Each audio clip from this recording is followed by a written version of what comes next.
स्वागत है बच्चों आप सभी का हमारे YouTube चैनल महादेव ट्यूटोरियल में। बच्चों आज हम लोग बात करेंगे मेटल नॉन मेटल का नेक्स्ट सीरीज। तो आज हम लोगों का टॉपिक है आयनिक कंपाउंड। बच्चों पिछले क्लास में हम लोग फॉर्मेशन ऑफ आयनिक कंपाउंड की बात किए थे। आयनिक कंपाउंड एक्चुअली मेटल्स और नॉन मेटल के बीच बनता है और इलेक्ट्रॉन्स के कंप्लीट ट्रांसफर होने के बाद बनता है। आयनिक कंपाउंड्स के अंदर मेटल्स इलेक्ट्रॉन लूज करता है और नॉन मेटल्स इलेक्ट्रॉन्स गेन करता है। तो आप कह सकते हैं वैसा कंपाउंड जो इलेक्ट्रॉन्स के कंप्लीट ट्रांसफर होने से बनता है उसे कहते हैं हम लोग आयनिक कंपाउंड्स। बच्चों आयनिक कंपाउंड्स में जब भी आपसे पूछा जाए, कई बार अक्सर ये क्वेश्चन भी पूछा जाता है, 2 4 5 कंपाउंड्स आपको दे दिया जाएगा और बोला जाता है इसमें से आइडेंटिफाई कीजिए कौन सा आयनिक कंपाउंड है। बच्चों आयनिक कंपाउंड अगर आपको आइडेंटिफाई करना हो तो आपको देख लेना है निश्चित रूप से एक एलिमेंट उसमें एक मेटल होगा और बाकी नॉन मेटल होगा। ठीक है, तो मेटल कंपोनेंट जो होता है बच्चों, मेटल्स इलेक्ट्रॉन लूज करता है। इलेक्ट्रॉन लूज करने का मतलब होता है ऑक्सीडेशन हो रहा होगा, और जो नॉन मेटल्स है वो इलेक्ट्रॉन गेन करता है और गेन ऑफ इलेक्ट्रॉन को रिडक्शन कहते हैं। तो ऑक्सीडेशन रिडक्शन का क्या मतलब है ये भी बात आप याद रख सकते हैं। तो मेटल्स के द्वारा लॉस किया गया इलेक्ट्रॉन नॉन मेटल गेन करता है और कंपाउंड का फॉर्मेशन होता है। एक एग्जांपल हम लोग ले लेते हैं NaCl सोडियम क्लोराइड। बच्चों इसमें सोडियम की बात करें तो सोडियम आपको दिख रहा होगा मेटल्स है। इलेक्ट्रॉनिक कन्फिग्रेशन आप लिखेंगे बच्चों सोडियम का तो एटॉमिक नंबर 11 होता है और इसका वैलेंस इलेक्ट्रॉन 1 आ जाएगा। वैलेंस इलेक्ट्रॉन 1 है, इसका मतलब है ये 1 इलेक्ट्रॉन डोनेट करेगा और कैटायन का फॉर्मेशन करेगा। क्लोरीन की बात करें बच्चों, क्लोरीन के वैलेंस इलेक्ट्रॉन 7 होता है। सिर्फ एक इलेक्ट्रॉन क्लोरीन को मिल जाए तो ये ऑक्टेट पूरा कर लेगा। इट मीन्स इसके आउटर मोस्ट में 8 इलेक्ट्रॉन पूरा हो जाएगा। तो क्लोरीन की कोशिश होती है कहीं से एक इलेक्ट्रॉन मिल जाए। तो जो इलेक्ट्रॉन सोडियम ने डोनेट किया है वो इलेक्ट्रॉन ये क्लोरीन गेन करेगा और खुद को बनाएगा अनायन Cl-। बच्चों यहाँ पे देख सकते हैं सोडियम पे पॉजिटिव चार्ज है और क्लोरीन पे निगेटिव चार्ज है। ये अपोजिट चार्ज आयंस के बीच एक कूलम्बिक फोर्स ऑफ अट्रैक्शन लगता है और इस कूलम्बिक फोर्स के अट्रैक्शन के कारण दोनों आयंस एक दूसरे के पास आ जाता है, एक दूसरे के साथ आ जाता है और कंपाउंड का फॉर्मेशन होता है NaCl। यहाँ पे रिएक्टेंट में आप लिख सकते हैं Na plus half Cl2। Half Cl2 मैंने एक क्लोरीन एटम को रिप्रेजेंट करने के लिए लिखा और बाई प्रोडक्ट मेरा होगा NaCl। तो बच्चों यहाँ पे आप देख सकते हैं जो इलेक्ट्रॉन सोडियम के द्वारा डोनेट किया गया वही इलेक्ट्रॉन क्लोरीन के द्वारा यहाँ एक्सेप्ट किया गया, यानी कि इलेक्ट्रॉन का कंप्लीट ट्रांसफर हुआ from sodium atom to the chlorine atom. और ऐसे ट्रांसफर ऑफ इलेक्ट्रॉन से जो कंपाउंड बनता है उसे कहते हैं हम लोग आयनिक कंपाउंड्स। नेक्स्ट बात करें बच्चों कैरेक्टरिस्टिक्स ऑफ आयनिक कंपाउंड्स। तो ये काफी हार्ड होता है। हार्ड होने का रीजन है अभी आपने पढ़ा आयंस के बीच स्ट्रांग फोर्स ऑफ अट्रैक्शन होता है, तो स्ट्रांग फोर्स ऑफ अट्रैक्शन होने के कारण एटम्स काफी हार्ड होता है। बच्चों नेक्स्ट हाई डेंसिटी। ये फोर्स ऑफ अट्रैक्शन के कारण सारे आयंस का काफी क्लोज पैकिंग हो जाता है कंपाउंड के अंदर, और क्लोज पैकिंग होने के कारण वॉल्यूम इसका छोटा हो जाता है।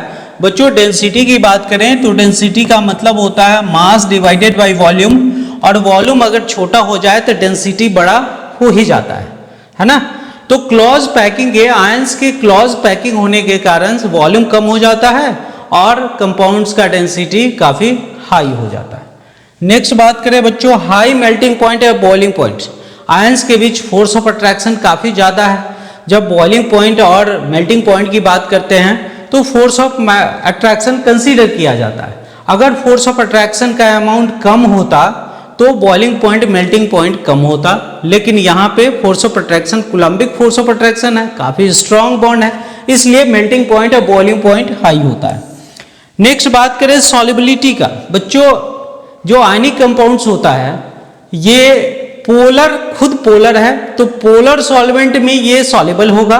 पोलर सॉल्वेंट का मतलब आप वाटर कंसीडर कर सकते हैं, लेकिन ionic compounds non polar solvent में इनसॉल्युबल होता है। और नॉन पोलर सॉल्वेंट का क्या मतलब है? तो ऑर्गेनिक सॉल्वेंट जो होता है उसे हम लोग नॉन पोलर सॉल्वेंट कहते हैं, जैसे बेंजीन हो गया या कार्बन टेट्राक्लोराइड आप कंसीडर कर सकते हैं। नेक्स्ट बात करें डिसोसिएशन।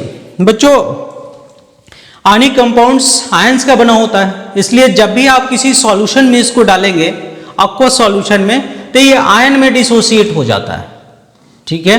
या आप मोल्टेन स्टेट में डालेंगे, मोल्टेन स्टेट में भी आयंस इसका फ्री होता है। तो डिसोसिएशन एक आयनिक कंपाउंड्स का खास प्रॉपर्टीज है। जब आप एक्वस सॉल्यूशन में इसको डिसॉल्व करेंगे तो आयंस अलग अलग सेपरेट हो जाता है, इस प्रोसेस को डिसोसिएशन कहते हैं। और डिसोसिएशन अगर होगा तो आयंस फ्री होगा मूव करने के लिए, आयंस फ्री होगा मूव करने के लिए तो फिर इलेक्ट्रिसिटी का कंडक्टर हो सकता है। नेक्स्ट बात करते हैं कंडक्टिविटी। अभी मैंने आपको बताया जो लिक्विड में वाटर में अगर डिसॉल्व कर दिया जाए आयनिक कंपाउंड्स को तो डिसोसिएट हो जाता है, यानी कि आयंस फ्री हो जाता है मूव होने के लिए। तो आयनिक कंपाउंड्स बच्चों सॉलिड स्टेट में इलेक्ट्रिसिटी का बैड कंडक्टर होता है, लेकिन अगर एक्वस सॉल्यूशन बना दिया जाए या मोल्टेन स्टेट तैयार किया जाए तो एक्वस सॉल्यूशन या मोल्टेन स्टेट में इलेक्ट्रिसिटी का गुड कंडक्टर होता है आयनिक कंपाउंड्स। याद रखना है सॉलिड स्टेट में आयनिक कंपाउंड बैड कंडक्टर होता है, लेकिन सॉल्यूशन एक्वस सॉल्यूशन हो या मोल्टेन स्टेट हो तो इलेक्ट्रिसिटी का गुड कंडक्टर होता है, क्योंकि एक्वस सॉल्यूशन या मोल्टेन स्टेट में आयनिक कंपाउंड्स के आयंस फ्री होते हैं मूव करने के लिए। नेक्स्ट बात करें बच्चों क्रिस्टलाइन नेचर। आयनिक कंपाउंड्स का पर्टिकुलर एक शेप होता है, इसका कारण है जो इसके अंदर आयंस होते हैं, इन आयंस का रेगुलर ज्योमेट्रिकल अरेंजमेंट होता है। रेगुलर ज्योमेट्रिकल अरेंजमेंट होने के कारण कंपाउंड्स का एक प्रॉपर शेप होता है, इसलिए हम लोग कहते हैं क्रिस्टलाइन स्ट्रक्चर होता है आयनिक कंपाउंड्स का। अब एग्जांपल आप आयनिक कंपाउंड्स का ले सकते हैं sodium chloride, magnesium chloride, calcium chloride, aluminium chloride. तो आप देख सकते हैं बच्चों इसमें एक मेटल है दूसरा नॉन मेटल है, एक मेटल है और दूसरा पार्ट आपका नॉन मेटल है। तो जब भी आयनिक कंपाउंड होगा तो उसमें एक कंपोनेंट मेटल होगा दूसरा नॉन मेटल होगा। नेक्स्ट बात करें बच्चों अकरेंस ऑफ मेटल्स। बच्चों नेचर में मेटल्स दो स्टेज में प्रेजेंट होता है, एक नेटिव स्टेट और दूसरा कंपाउंड स्टेट। नेटिव स्टेट का मतलब है वो एलिमेंट्स जो काफी लेस रिएक्टिव होता है, अपने सराउंडिंग सब्सटेंसेस से कभी रिएक्शन शो नहीं करता, ऐसे एलिमेंट्स को कहते हैं हम लोग लेस रिएक्टिव, और नोबल एलिमेंट्स के नाम से भी जानते हैं इसको, और इसको नेटिव फॉर्म में कहा जाता है। इट मीन्स जब भी ये रहेगा तो अकेले रहेगा, किसी दूसरे से रिएक्शन शो नहीं करेगा। इसमें आप एग्जांपल में डाल सकते हैं बच्चों गोल्ड, सिल्वर, प्लैटिनम। तो आप देखेंगे जब भी गोल्ड को तो इसका जो सुपरफिशियल सरफेस है ये खराब नहीं होता, अगर काफी दिनों तक अपने पास रखते हैं फिर भी ये खराब नहीं होता, बिकॉज इसका रीजन है काफी लेस रिएक्टिव होता है और अपने सराउंडिंग एनवायरनमेंट में जो भी एलिमेंट्स प्रेजेंट है या जो भी सब्सटेंस प्रेजेंट है कभी उससे रिएक्शन शो नहीं करता है, काफी लेस रिएक्टिव होता है इस वजह से। दूसरा मेरा है इनकम्पाउंड स्टेट। बच्चों वो एलिमेंट्स जो काफी हाईली रिएक्टिव होता है वो अपने सराउंडिंग मटेरियल से रिएक्ट करके कंपाउंड बनाता है और ऑलवेज वो कंपाउंड के फॉर्म में ही नेचर में एग्जिस्ट करता है, कभी भी वो फ्री स्टेट में नहीं रह सकता क्योंकि रिएक्टिविटी उसका काफी ज्यादा होता है। बच्चों इसमें बात करें सोर रिएक्शन विथ, हाँ मैं डिस्कस कर दिया। नेक्स्ट पॉइंट एक और आप देख लीजिए एल्युमिनियम। एल्युमिनियम के बारे में आपसे पूछा जाता है most abundant element in the earth crust. बच्चों अर्थ के अंदर सबसे ज्यादा अमाउंट में जो एलिमेंट प्रेजेंट है वो है एल्युमिनियम। मोस्ट अबंडेंट मेटल भी कह सकते हैं या एलिमेंट भी कह सकते हैं। नेक्स्ट बात करें बच्चों मिनरल्स। मिनरल्स क्या होता है? तो compounds of metals present in the earth crust. किसी मेटल का कंपाउंड अर्थ के अंदर प्रेजेंट है तो उसे कहा जाता है मिनरल्स। और मिनरल्स के साथ ही एक दूसरा टर्म आता है ओर। ओर का मतलब है बच्चों वैसा मिनरल्स जिससे मेटल्स एक्सट्रैक्ट किया जा सके।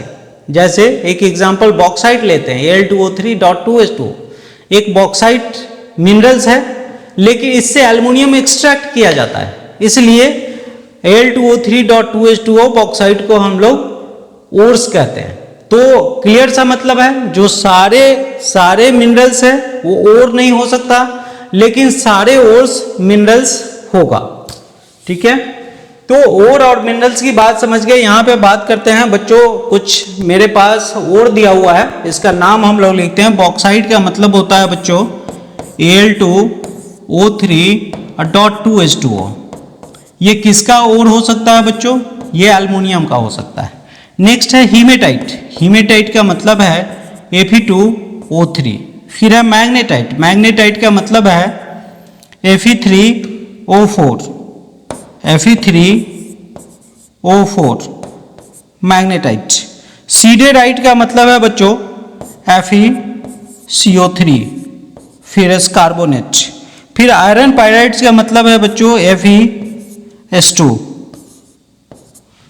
कॉपर ग्लैंस का मतलब है Cu2S। बच्चों ये कंपाउंड देखने के बाद पता चल रहा है ये किसका और होगा? आयरन का। ये किसका होगा? आयरन का। ये किसका होगा? आयरन का। ये किसका होगा? आयरन का। और कॉपर पायराइड, कॉपर ग्लैंस किसका होगा बच्चों? ये होगा कॉपर का, Cu कॉपर का। यहाँ बात करें कुरंडम। कुरंडम का फॉर्मूला हो जाएगा Al2O3 एल्युमिनियम ऑक्साइड। किसका और हो सकता है? ये Al का। क्रायोलाइट। क्रायोलाइट का मतलब है बच्चों ये हो जाएगा Na3Al(F6). Field spar. Field spar का मतलब है इसका फॉर्मूला होता है बच्चों KAlSi3O8। बच्चों ये जो है ये एल्युमिनियम का और है, ये भी एल्युमिनियम का और है। जिंक ब्लेंड की बात करें तो जिंक ब्लेंड का मतलब हो गया बच्चों ZnS। ये किसका और हो सकता है? जिंक का और हो सकता है। कैलामाइन। कैलामाइन का बच्चों मतलब हो गया जिंक कार्बोनेट ZnCO3। ZnCO3 किसका और हो सकता है? तो ये Zn का हो सकता है। फिर क्यूपराइट की बात करें Cu2O किसका और हो सकता है बच्चों? ये कॉपर का और हो सकता है। सिनाबार